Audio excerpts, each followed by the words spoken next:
Buenas, espero que estén muy bien. Bueno, como les prometí, esta es la segunda parte del malestar en la cultura. Voy a tratar de seguir trabajando con algunas cuestiones que aparecen en el malestar y tratando de dar respuesta a algunas otras cuestiones que aparecieron en el foro de la clase anterior que les había dejado sobre el malestar en la cultura. Vamos a comenzar, en principio, a trabajar la parte 2, ¿sí?, de este malestar. Vamos a hacer como hicimos la clase anterior, les voy a ir leyendo algunos párrafos para poder tratar de explicar algunas cuestiones de las que está trabajando Freud en el malestar. Como ya les dije, es un texto que a mi entender es muy interesante, muy rico de analizar, donde aquí se plantea el lugar que ocupan las adicciones dentro de este sentimiento de malestar. Aquí aprovecho para contestar una de las cuestiones. Este malestar lo sentimos todas y todos. El malestar es el malestar mismo por el cual vivimos. Este mismo malestar, este mismo sentimiento de no sé para dónde voy, no sé por qué nací, para qué vivo, para qué, ¿no? ¿Para qué estoy en esta vida? Es lo que muchas veces, y es lo que generalmente, empuja al deseo. ¿Qué quiere decir esto? Que si yo no tuviera un malestar, necesariamente un no saber por qué y para qué, no andaría en busca de. Que nosotros estemos estudiando esta carrera que ustedes se han elegido, que yo esté aquí trabajando, explicando esto, es una manera que cada uno de nosotros encuentra para responder a este para qué y por qué. Es un motor que me moviliza a seguir buscando. ¿Por qué? Porque si yo ya hubiera encontrado la respuesta total de para qué mi existencia y por qué mi existencia, me quedaría tirado esperando que llegue la muerte. Fíjense que es algo que nos angustia, esta pregunta de no saber por qué y para qué, pero por otro lado nos moviliza y nos motoriza. Lo que plantea Freud acá es que muchas veces esta respuesta se encuentra en las religiones, y es lo que plantea, y dice, bueno, qué lástima que yo no puedo sentir esto de que nos aporta la religión, y que por algún lado es muy interesante, ¿no? Que haya gente que puede encontrar estas respuestas en la religión, encontrar que, bueno, uno vive porque hay un más allá, porque si uno hace bien las cosas en este mundo, después va a haber otro mundo en el cual yo voy a estar compensado, si yo me tengo que portar bien o tengo que hacer determinadas cosas es porque en realidad hay otro mundo después. Esto le da un sentido a la vida misma, y yo no estoy hablando de una religión en específica, sino que las religiones te dan este sentido y esta respuesta al por qué y al para qué. Freud dice, bueno, yo no lo encontré en la religión, yo lo encontré en la ciencia. ¿Qué quiere decir esto? Bueno, precisamente la investigación científica y la pregunta científica, la pregunta que no, se hace cualquier científico, es esto por qué y para qué, lo voy a investigar, y mueve al deseo de saber y de investigar. Dice Freud, bueno, yo lo encuentro en la ciencia. La verdad es que a mí esto de la religión no me da respuestas, porque soy un hombre de ciencia. Porque para comprobar algo, para poder encontrar las respuestas en algo, tengo que tener un sustento científico, tengo que responderme ante lo que yo veo. No encuentro respuestas en algo que yo no veo, en la creencia en sí, en una cuestión de fe. Entonces vamos a empezar a leer un poco este malestar, el apartado 2. ¿Qué dice? En el porvenir de una ilusión, que se acuerdan que es el texto anterior, que también está en este mismo tomo, que es el tomo 21, el porvenir de una ilusión y el malestar en la cultura, en el porvenir de una ilusión, que es un texto de 1927, no traté tanto de las fuentes más profundas del sentimiento religioso como de lo que el hombre común entiende por su religión. El sistema de doctrinas y promesas que por un lado esclarece con envidiable exhaustividad los enigmas de este mundo y por otro le asegura que una cuidadosa providencia vela por su vida y resarcirá todas las frustraciones padecidas en el más acá. Esto es lo que él trata en el porvenir. Dice, no traté tanto la fuente, o sea, de dónde surge todo esto, sino qué hace la religión, ¿no? La religión te da respuestas, te asegura que hay una providencia, que hay algo que si vos sufrís ahora es porque te estás resarciendo y luego vas a tener una mucha mejor vida en la próxima, en el paraíso, en donde sea, de acuerdo a la religión de la que estemos hablando, ¿no? El hombre común no puede representarse esta providencia sino en la persona de un padre. esto es interesantísimo porque cuando nosotros pensamos, cuando vimos las etapas de evolución de la libido, dijimos que la función paterna es la que ordena, la que opera como ley. La función paterna es la que nos dice, y acuérdense que la función paterna es una función que a veces está encarnada en el padre biológico, pero muchas veces no, que nos pone una ley y que nos ordena en una sociedad, ¿sí? Y que nos marca lo que se puede hacer y lo que no se puede hacer. Esta función paterna que actúa como legalidad en el niño y que opera en la psiquis del niño diciendo, por ejemplo, vos no podés procrear con tu madre, ¿no? Y acá asegura e interviene con la ley del incesto, con la prohibición del incesto. Este es uno de los ejes ordenadores de la sociedad. Dice, solo un padre así puede conocer las necesidades de la criatura, enternecerse por sus súplicas, aplacarse ante los signos de su arrepentimiento. Todo esto es tan evidentemente infantil, tan ajeno a toda realidad efectiva, que quien profese un credo humanista se dolerá pensando que en la gran mayoría de los mortales nunca podrán elevarse por encima de esta concepción de la vida. El padre es el que ordena, y dice esto es un pensamiento infantil. Y no es porque lo dice peyorativamente, ¿eh? No apela a que es un pensamiento infantil pensando, ay, son todos unos infantiles, y no. Dice, este pensamiento infantil es el que ordena las leyes sociales. Fíjense que nosotros operamos de acuerdo a la mirada de un padre. Cuando uno cree que hay un padre, y ojo, no estoy metiéndome, al contrario, estamos analizando las posiciones y por qué y cómo este malestar se calma con una cuestión de fe. Este Padre Todopoderoso es un gran Padre que me castiga, es un Padre que me observa permanentemente, que cuando yo le pido algo y le suplico se conmociona y se conmueve y trata de que su hijo esté bien, que te ayuda, ¿sí? Pero también es un padre que te reta y que te pone los límites de lo que está bien y lo que está mal.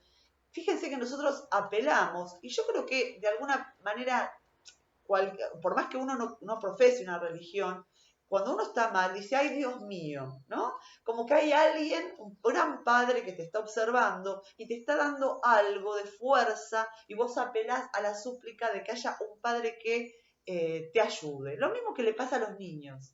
Los niños saben, y yo se los dije al principio, que cuando están con los padres, estos padres son los que saben. Este gran Dios de las religiones, es un Dios Padre que sabe lo que me pasa, sabe lo que nos pasa a cada uno. Como un gran Padre, como este Padre de la infancia, que sabe cómo me siento, que es el que tiene las respuestas. Fíjense que esto en la adolescencia se cuestiona. Yo les había dicho que hasta las familias que son a veces muy religiosas, en la adolescencia el chico que se creó una religión, ¿no? Con una familia muy religiosa, empieza a cuestionar y a rebelarse ante este padre y ante este cuestionamiento religioso. Bueno, dice, es un pensamiento infantil. Es un pensamiento infantil. Fíjense que nosotros lo utilizamos hasta en la política, esta idea de que un padre nos tiene que venir a salvar. Cuando uno elige y vota a un presidente, a un representante, lo que está pidiéndole y exigiéndole a este presidente es que venga a cuidarnos a todos, es que nos observe a todos. No es que uno es partícipe de lo que debería ser la democracia, que es yo te voto, pero además de votarte te exijo que vos cumplas. No, cuando yo voto a un presidente lo dejo a él que haga. Fíjense que si yo ubico a esta figura política como un gran padre, ¿no? Y entonces aparecen las cuestiones de fe en la política. Yo siempre digo, la política no es una cuestión de fe, es una cuestión de intereses. Entonces aparece esta cuestión de fe. Hay que tener fe, hay que tener esperanza en que en que el gobierno, hay que tener fe. No hay que tener fe, hay que analizar. ¿Por qué? Porque no es un padre, ¿no? Pero uno otorga un saber al otro y lo ubica en un lugar de un gran padre que sabe lo que nos pasa a todos y vela por todos. Freud va a decir, este es un pensamiento infantil. Claramente. Leemos un poquitito más abajo y dice, volvamos entonces al hombre común y a su religión. La única que debe llevar es a ese hombre. Lo primero que nos sale al paso es la famosa afirmación, de uno de nuestros más grandes literatos sabios que se pronuncia sobre el vínculo de la religión con el arte y la ciencia. Dice: quien no posee ciencia y arte, tiene también religión. Y quien no posee aquellos dos, pues que tenga religión. ¿Qué quiere decir esto? La religión viene de alguna manera a cubrir. Fíjense, quien posee ciencia y arte, tiene también religión dentro de la ciencia y dentro del arte. Eso ocupa el lugar de la religión. ¿Por qué? Porque motoriza el deseo, motoriza algo de la descarga, ¿sí? La sublimación y la energía puesta ahí para crear. Cuando yo soy un artista estoy creando, en ese punto soy yo el creador. Dice: quien no posea ni ciencia ni arte, dice este poeta, pues que tenga religión, algo hay que tener, ¿no? Algo te tiene que movilizar y permitir darle una respuesta a este sinsentido de la vida. La pregunta es, ¿todos nos preguntamos si la vida tiene sentido? No. No, a veces no hacemos esta pregunta porque la encontramos desde antes de nacer. Porque si yo vivo, por ejemplo, en una familia religiosa, asumo que hay algo después de la vida. Pero de todas maneras, la falta la sentimos todos y todas, aunque no hagamos conscientemente esta pregunta. La falta la sentimos todos, porque si no encontramos algo del orden de la falta, si no nos faltara y nos faltase algo a cada uno de nosotros y nosotras, nos moriríamos. No habría deseo puesto en marcha, no iría en busca de, no me movilizaría nada. Hay gente que tapa y obtura esta falta, ¿sí? Porque la angustia muchísimo, por ejemplo, en el consumismo, por ejemplo, en la vida exitosa, y piensa que, por ejemplo, consiguiendo mucho dinero, se va a acercar a esta felicidad. Y Freud tiene una mirada muy particular en este texto sobre la felicidad. La felicidad es el momento justo de ir en busca de, ese momento en que, no el momento en que lo encuentro, sino porque en el momento mismo que lo encuentro y que podría uno decir, por ejemplo, el momento de mi felicidad va a ser el día que me reciba. Yo lo que más deseo en la vida es recibirme. Fíjense, ¿no? Cosa que, imagino, les pasa. Uno va en busca de esto, entonces estudia, se prepara, cursa las materias, dedica mucho de su vida al estudio, ¿no? Y se recibe. Ese momento de recibirme es un momento, un día de felicidad, el momento de felicidad, pero el otro día se pasa. Entonces, ¿qué es la felicidad? La felicidad es ese recorrido que uno hace, proyectando y encontrándose con ese punto. Pero si eso bastara, si eso fuera la felicidad en sí, cuando me recibo me mato, porque no tengo nada más. Entonces, ¿qué hago yo cuando me recibo? Bueno, necesito buscar trabajo. Cuando encuentro un trabajo de lo que me gusta, voy a ser feliz. Lo encontré. Hice todo lo posible, fui a los actos públicos, no sé, empecé a trabajar en tal escuela. Pero esa no es la felicidad. Me doy cuenta que eso no es exactamente la felicidad. Entonces, ¿qué hago? No, yo me quiero formar, por ejemplo, para trabajar, no sé, en superior, y dar un examen y presentarme un concurso, o de directivo, quiero seguir formándome, quiero obtener más puntaje, quiero hacer otra carrera, quiero. Este quiero, quiere decir que hay un punto de falta ahí, que tenemos todas y todos, y que este mismo punto de falta es el que motoriza nuestro deseo. No sé si respondí a lo que me ha preguntado una compañera. Dice Freud, sigue diciendo, por un lado, esa sentencia opone la religión a dos realizaciones supremas del ser humano. Por el otro, asevera que son compatibles y sustituibles entre sí en cuanto a su valor vital. Digamos, estamos hablando de la ciencia y del arte, ¿sí? Entonces, dice, son compatibles y tiene que ver con esto que yo les estaba explicando. Por un lado, o sustituibles entre sí en cuanto a su valor vital.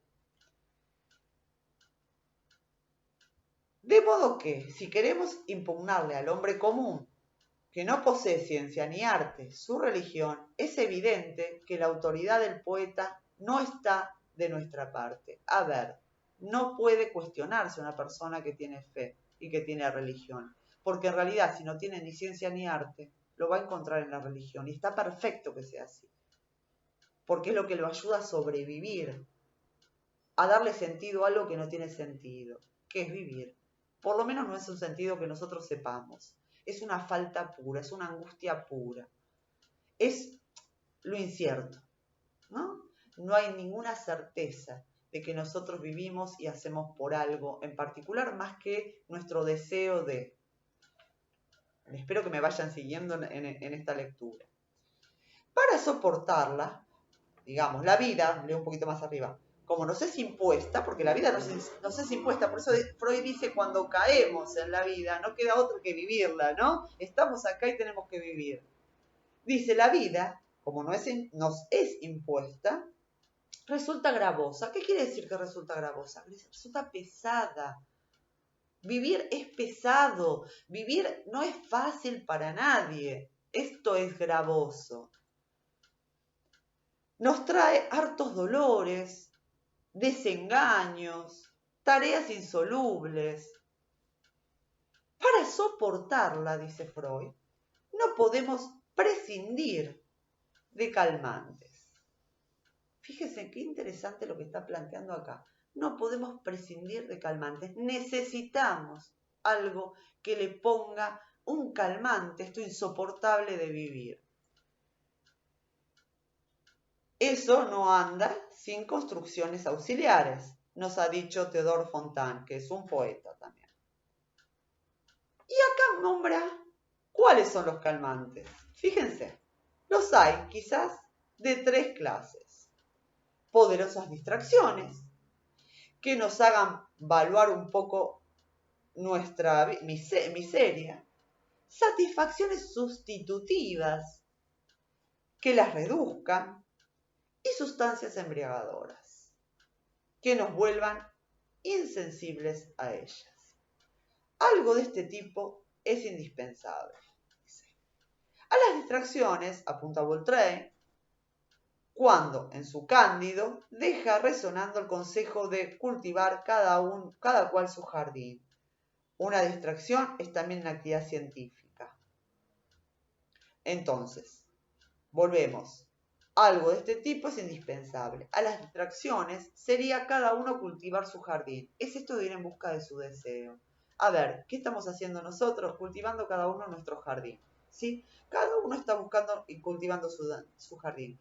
En ese lugar pone a la actividad científica. Ir en busca de, hacerse preguntas, buscar explicaciones. Si no fuera por esto, no habría ciencia. Si no hubiera sido por esto, en este momento no estaríamos dando clases a través de una cámara. Se buscan soluciones, algo que permita vitalizar y movilizar el deseo de seguir. Las satisfacciones sustitutivas, como las que ofrece el arte, son ilusiones respecto de la realidad, mas no por ello menos efectivas psíquicamente, merced del papel de las fantasías que se ha conquistado en la vida anímica. El arte, parece todo tipo de arte, ¿no? Pero, por ejemplo, un artista que pinta, ¿qué está haciendo? En realidad lo que está haciendo muchas veces copia una realidad y pinta un paisaje, inventa y crea una situación, representa una situación, por ejemplo, de caos, ¿no? Que tiene que ver con un arte más abstracto, de algo que siente, de algo que piensa, y en el momento de volcar ahí, lo que está haciendo es calmarse psíquicamente. Fíjense, no sé si ustedes lo saben, pero cuando uno tiene una patología mental, por ejemplo, o está internado, o está haciendo una terapia ambulatoria por algún padecimiento mental, esto podríamos decir la psicosis, por ejemplo, ¿no? Una esquizofrenia, una paranoia.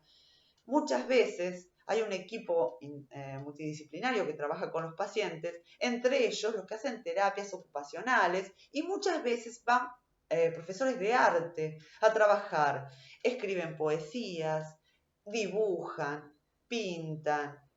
Esto lo que genera es poder poner afuera esta angustia que está dentro y poder decir algo que calme mi malestar y mi sinsentido. Es como que organiza un sinsentido. ¿Qué hace un escritor cuando escribe un poema, un cuento? Le está poniendo ahí de manifiesto afuera algo que está construido, creado, representado en la mente y le da un sentido. Esto actúa como un calmante de esta angustia que siente el sujeto al poder volcarla en una obra. Las sustancias embriagadoras, y acá vamos al punto, influyen sobre nuestro cuerpo, alteran su quimismo. No es sencillo indicar el punto de la religión dentro de esta serie, lo dejamos afuera.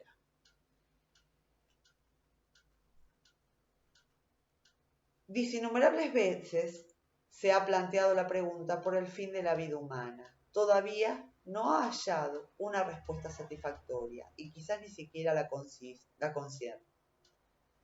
Entre quienes la buscan, muchos han agregado: si resultara que la vida no tiene fin alguno, perdería su valor.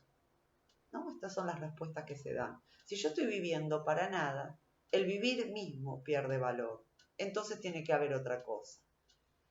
Si resultara que esto ya lo leí, pero esta amenaza no modifica nada. Parece más bien que se tiene derecho a desautorizar la pregunta misma. La pregunta de para qué y por qué vivimos. Su premisa parece ser esa arrogancia humana de que conocemos ya tantísimas manifestaciones. Sigue hablando de la religión.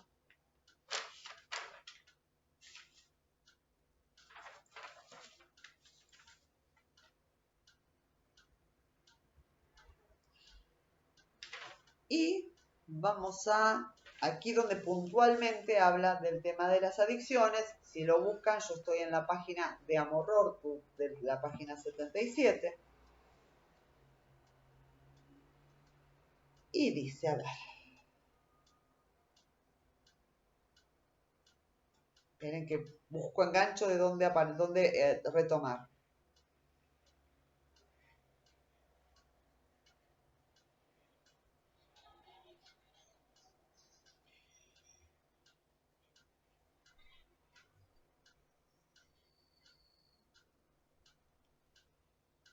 Hay, por cierto, otro camino, dice.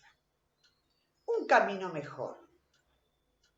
Como miembro de la comunidad y con ayuda de la técnica guiada por la ciencia, pasar a la ofensiva contra la naturaleza y someterla a la voluntad del hombre. Entonces, se trabaja con todos para la dicha de todos. Empero, los métodos más interesantes de precaer el sentimiento son los que procuran influir sobre el propio organismo. Es que al fin, todo sufrimiento, dice, es solo sensación. No subsiste sino mientras lo sentimos. Y solo lo sentimos a consecuencia de ciertos dispositivos de nuestro organismo. El método más tosco, pero también más eficaz para obtener ese influjo, es el químico, la intoxicación. No creo que nadie haya penetrado su mecanismo, pero el hecho es que existen sustancias extrañas al cuerpo cuya presencia en sangre y los tejidos nos procura sensaciones diferentes, directamente placenteras, pero a la vez alteran de tal modo las condiciones de nuestra vida sensitiva que nos vuelven incapaces de recibir mociones de displacer. Ambos efectos no solo son simultáneos, parece ir estrechamente entrelazados entre sí, pero también dentro de nuestro quimismo propio deben de existir sustancias que provoquen parecidos efectos, pues conocemos al menos un estado patológico, el de la manía, en que se produce esa conducta como de alguien embriagado sin que se haya introducido tóxico embriagador. Además, nuestra vida anímica normal presenta oscilaciones que van de una mayor a una menor dificultad en el desprendimiento del placer.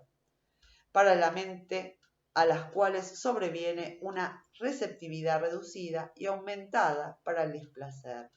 Es muy de lamentar que ese aspecto tóxico de los procesos anímicos haya escapado hasta ahora de la investigación científica.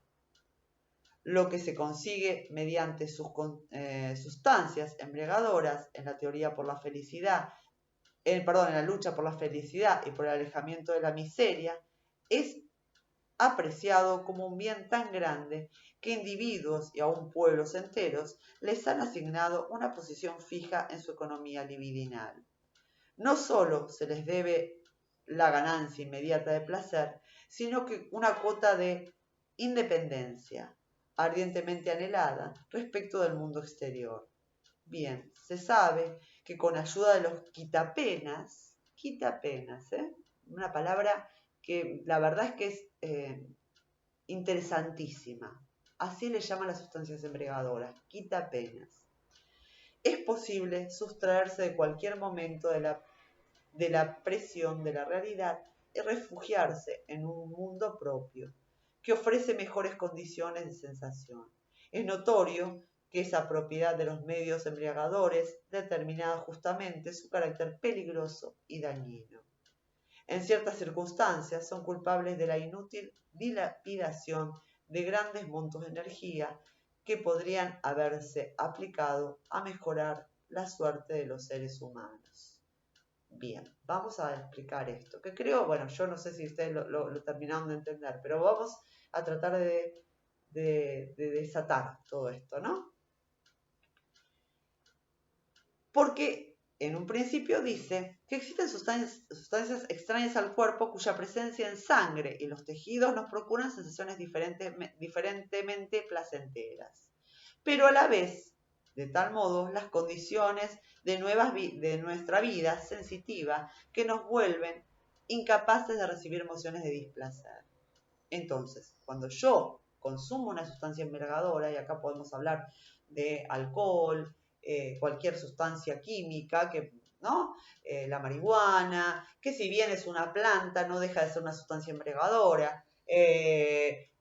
Sobre todo, bueno, las drogas más que se llaman drogas duras, ¿no? Las drogas químicas, como, bueno, las drogas legales o ilegales, ¿no? La cocaína, la morfina, qué sé yo, heroína, ¿no? Que son llamadas drogas duras, lo que provocan en el cuerpo, fíjense que actúan a nivel de nuestro organismo, actúan a nivel de nuestro sistema nervioso, ¿sí? Y que en la presencia en sangre, por un lado, genera sensaciones placenteras, pero por otro, además, dice, nos vuelven incapaces de recibir emociones de displacer. ¿Qué quiere decir esto? Que es muy peligroso, ¿no? Porque cuando yo estoy bajo los efectos de la droga, tengo sensaciones placenteras en mi organismo, en mi psiquis, pero de repente, por ejemplo, puedo ir y matar a mi mamá, o a un ser querido, o a alguien que en otro momento de otra manera no lo haría, o puedo lastimarme a mí mismo, ¿no? Entonces tampoco se tiene el registro del displacer. No solamente genera placer, sino que no se tiene registro del displacer. Se pierde todo registro, ¿sí? Se pierde todo registro y esto se vuelve peligroso para el sujeto.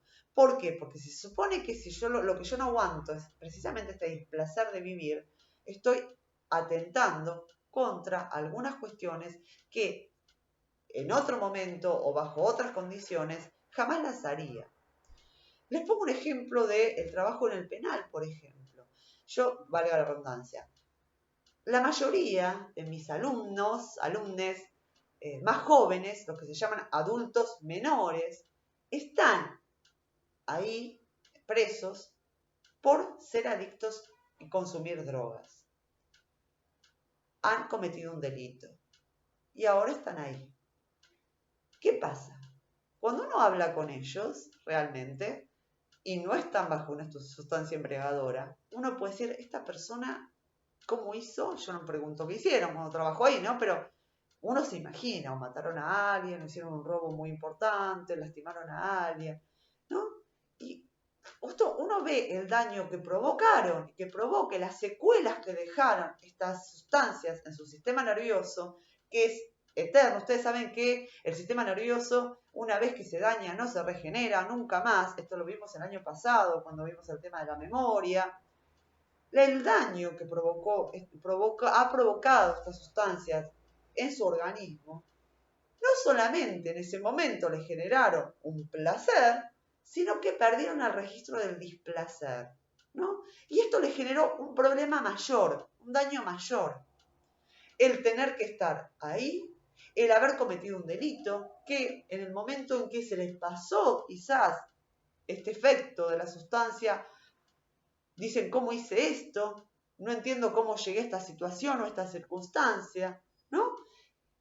Y fíjense que lo último que dice acá, me parece grandioso, que dice en esto último que yo les leí acá, en ciertas circunstancias son culpables de la inútil dilapidación de grandes montos de energía que podrían haberse aplicado a mejorar la suerte de los seres humanos.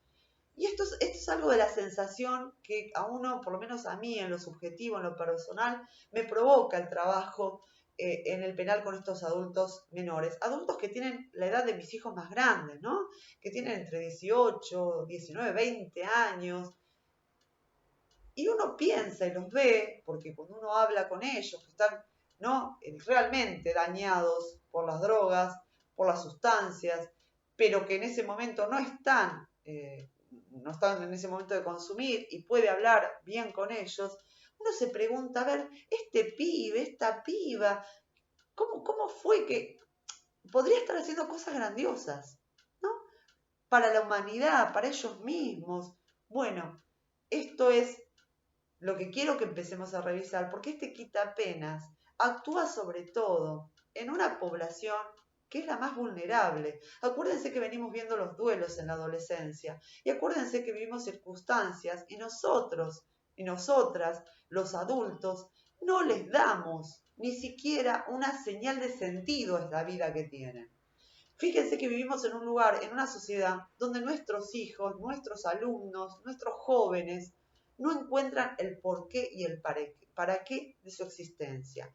Hace muchos años, o no tantos, yo siempre digo, mis padres, le encontraban un para qué y un porqué a mi existencia. Y me decían, vos tenés que estudiar, porque estudiar te va a permitir, por ejemplo, como decía mi mamá, no tener que salir a limpiar pisos como lo hice yo. Y vos vas a tener un futuro mejor.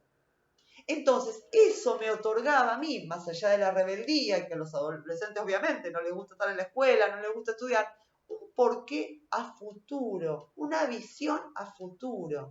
Ya no tienen esto, los adultos, la sociedad, lo único que le ofrece al sujeto son quitapenas a través de sustancias químicas, del consumismo, de que se compren ropa, de que tener el celular de último momento, de las zapatillas, de consumir programas de televisión, donde los programas de televisión apuntan a vender por un lado, consumir, y por el otro lado, a mostrarle a los jóvenes que esta sociedad no tiene salida.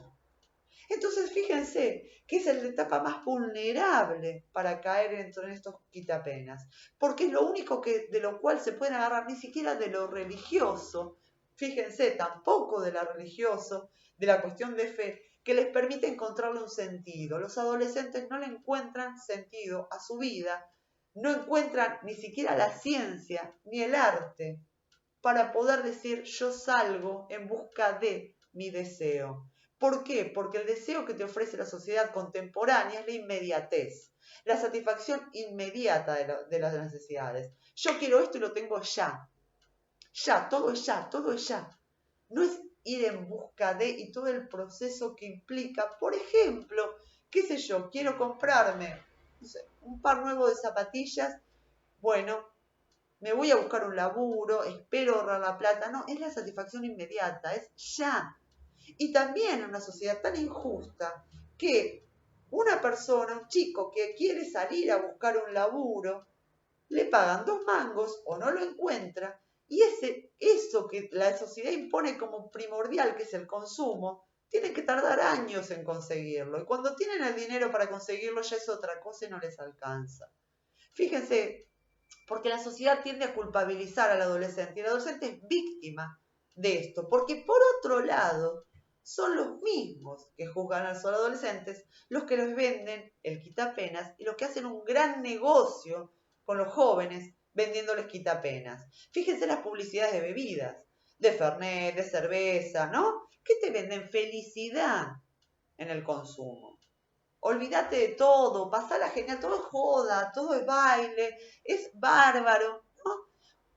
Embriagate y no pienses en el sufrimiento y el padecimiento.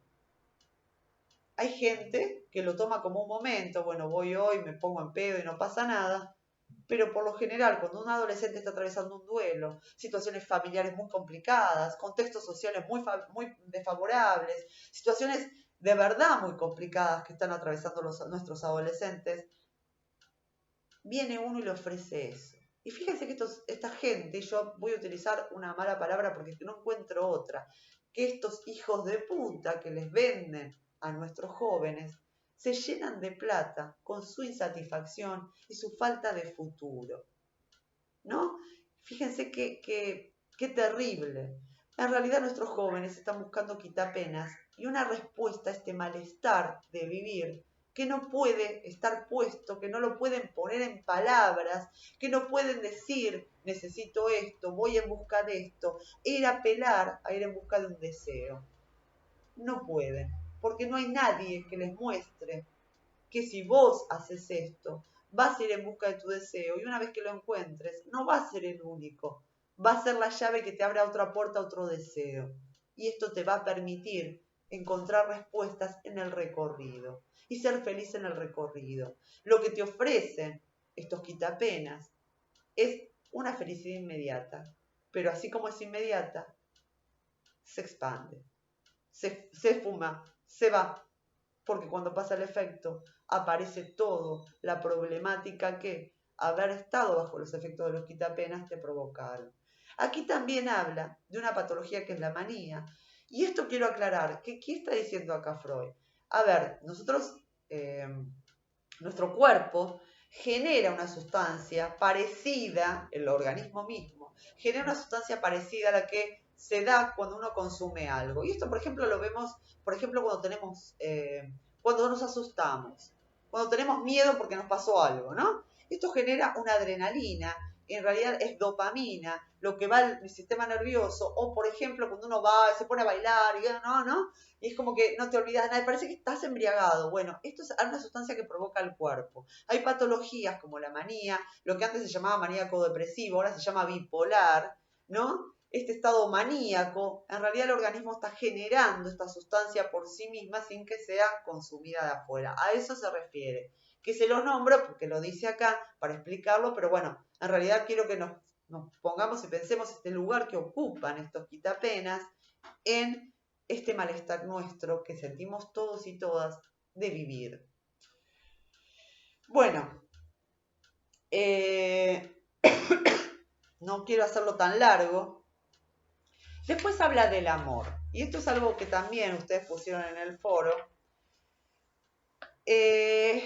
Amar y ser amado. Bueno, esto es un tema esto, ¿no? Amar, el amor. Lo nombro ahora muy cortito, de una manera que se pueda entender muy prácticamente. Cuando uno ama, cuando yo me enamoro, estoy cediendo algo de mí, de mi energía, la estoy poniendo en el otro. Pero cuando yo le pongo y deposito algo en el otro, en realidad lo que estoy depositando son mis propias fantasías. A ver, creo que esto a todos y todas les debe haber pasado en algún momento. El estado de enamoramiento. Yo encuentro una persona, la persona responde, ¿no? Y dice, ay, un mensajito, ay, me llama, corta vos, no corto yo, no corta vos, ¿no? Esto que uno pone en el otro, dices, ay, encontré a la persona, me llama todo el tiempo, se ocupa de mí, estoy pensando todo el tiempo en ella, estoy poniendo toda mi energía ahí, ¿no? Es un momento donde el yo se empobrece, la energía yoica se empobrece y va hacia el otro del cual yo me enamoré. Entonces, el yo, la energía yoica, queda como más acotada y engrandezco al otro, ¿sí? ¿Qué pasa? Esto está bárbaro si se juega de las dos partes, porque en ese momento de enamoramiento el otro hace lo mismo conmigo, ¿sí? Me engrandece, ¿sí? Entonces uno vive como en el Edén, este estado de felicidad que parece que uno está en las nubes. Esta es la primera etapa de la relación con el otro. ¿Por qué? Porque esta etapa de enamoramiento pasa. ¿Por qué pasa? Porque el otro, al igual que yo, empezamos a comportarnos ya como somos. Y no es como el otro creía que me veía, es como soy. No es como el otro yo creía que era, sino que es como es. Y uno lo empieza a ver tal cual es. ¿Qué pasa? Cuando el otro me muestra que es como es, a mí ya no me gusta porque no responde exactamente a mis ideales de amor. Entonces, ¿qué aparece? Un yo que engrandeció al otro y que se quedó pobre, y ni hablar cuando la relación se corta, porque ¿qué pasa con mi energía? La tengo puesta en el otro. Entonces todo el tiempo estoy pensando en el otro, no lo recuerdo, Es un tema muy, muy interesante. Este tema también lo toma en otro texto, que es Introducción al Narcisismo, que no lo vamos a ver, por supuesto, pero vamos a leer a ver alguna parte que refiere al texto. A ver.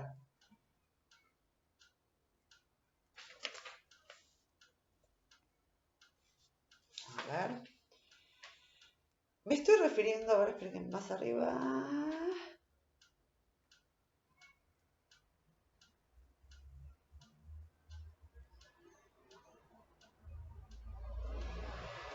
Viene hablando de las metas, la libido, los vínculos, el sentimiento. Y dice, me estoy refiriendo, desde luego, a aquellas orientaciones de la vida que sitúa el amor en el punto central, que espera toda satisfacción del hecho de amar y ser amado. Una actitud psíquica de esta índole está al alcance de todos nosotros. Una de las formas de manifestación del amor, el amor sexual, nos ha procurado la experiencia más intensa de la sensación placentera avasalladora, dándole así el arquetipo para nuestra aspiración de la dicha. Nada más natural que opcionarnos en busca de la dicha por el mismo camino, siguiendo el cual una vez la hallamos. El lado débil de esta técnica de la vida es manifiesto. Si no fuera por él, a ningún ser humano se le habría ocurrido cambiar por otro ese camino hacia la dicha. Nunca estamos menos protegidos contra las cuitas que cuando amamos. Nunca más desdichados y desvalidos que cuando hemos perdido el objeto amado o a su amor. Pero la técnica de vida fundada en el valor de la felicidad del amor no se agota con esto, queda aún mucho por decir. Aquí puede situarse el interesante caso en que la felicidad en la vida se busca sobre todo en el goce de la belleza, donde quiera que ella se muestre a nuestros sentidos y a nuestro juicio. La belleza de formas y gestos humanos, de objetos naturales y paisajes, de creaciones artísticas y aún científicas. Esta actitud estética hacia la beta vital ofrece escasa protección contra la posibilidad de sufrir. O sea, que yo ame la belleza, que ame, qué sé yo, ¿no? Igual, amar implica sufrir. ¿Por qué? Precisamente por esto, porque uno pone en el otro cosas que en ese momento te hacen de lo más dichados, y creo que todos y todas vamos en busca de este ser amado, o de ser amado, no tiene por qué ser un ser, ¿no? De ser amado por el otro, pero también aparece la desilusión, porque no me ama como yo quiero que me ame, ¿no? Entonces no nos protege contra la desdicha. A ver, el problema que nos impone el privilegio del placer, el de ser felices, es irrealizable. Empero, no es lícito, no es posible resignar los empeños por acercarse de algún modo a su cumplimiento. Para esto pueden emprenderse muy diversos caminos. Anteponer el contenido positivo de la meta, la ganancia del placer, o su contenido negativo, la evitación del displacer. Piensen, a ver, prácticamente, yo estoy con una persona. esta persona no es la que yo quería que fuere o que fuera. Me demuestra que no es. Me lastima o me dice cosas que me hieren. ¿Por qué me sigo quedando con esta persona? En realidad porque no quiero resignar aquella energía que yo puse en ella. Porque de alguna manera estar sin ella me implica hacer un duelo también, un gran dolor que no quiero atravesar. Entonces prefiero estar con esta persona que de última, no sé, compartimos la vida, o tenemos hijos, o qué sé yo, o salimos de vez en cuando, antes de plantearme el dolor de la pérdida y de dejar de estar con él, de enfrentarme a que ya no hay amor, por parte del otro o por parte de uno.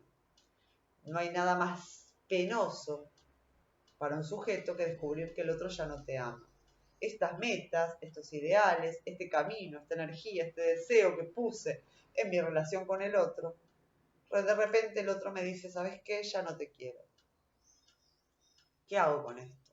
Es un dolor terrible. Implica este duelo de quitar toda esta investidura libidinal, toda esta energía puesta en el otro, de quedarme vacío, ¿no? Y de enfrentar la pérdida de que ya no va a ser. O ya no va a ser lo que fue, porque también pasa en muchas parejas, ¿no? Donde uno todo el tiempo intenta recomponer y volver hacia ese estado que había sido, real o ficticio o inventado, mi relación con el otro. Entonces todo el tiempo anhelo volver a ese momento. Entonces me aguanto cualquier cosa porque quiero sostener esta posibilidad de que vuelva a ser lo que fue o lo que no fue, pero yo creía que era. Bueno, creo que por acá vamos dejando. Espero sus comentarios, sus dudas. Acuérdense que falta muy poquito para que termine este cuatrimestre, nos quedan muy pocas clases. Y me interesaría que veamos algunos otros temas en relación, por ejemplo, a la bulimia y anorexia.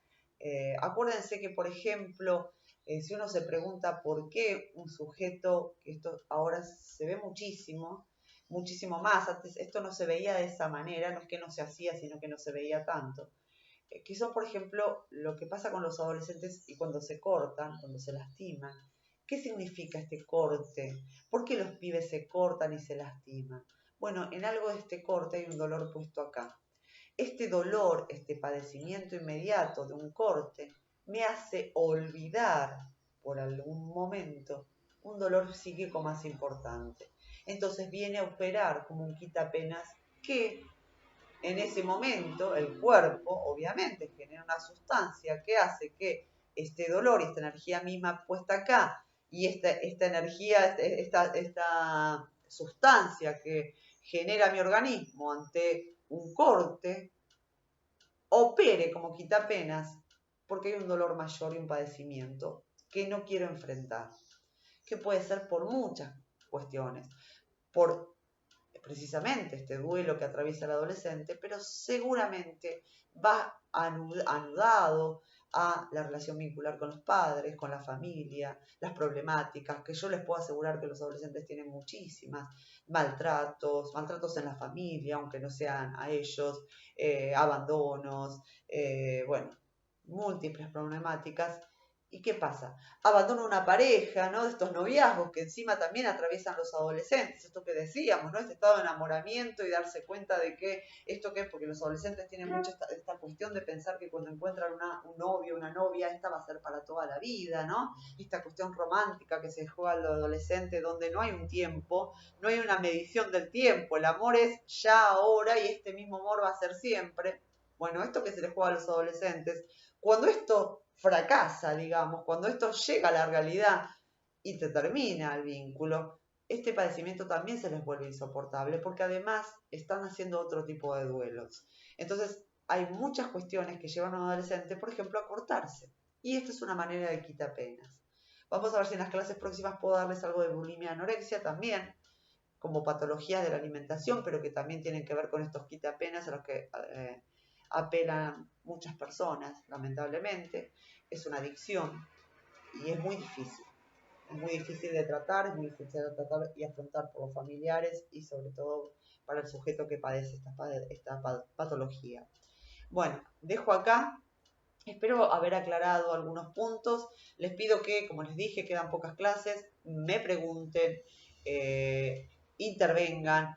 Acuérdense que los foros no es para llenar y llenar, sino para trabajar, porque ahora veo que en el apuro mucha gente está escribiendo cosas que no sé muy bien si las entienden o no, sino que es el apuro de completar las clases para aprobar la materia. Acuérdense que la materia no solo hay que aprobarla, sino que hay que aprender y hay que llevarse algo de la materia, si no, no tiene sentido. Entonces empezar a encontrar el sentido a participar, a trabajar, a preguntar, y que el sentido no sea en sí mismo aprobar una materia más. Bueno, les mando un beso grande, espero que estén muy bien y nos vemos en la clase próxima.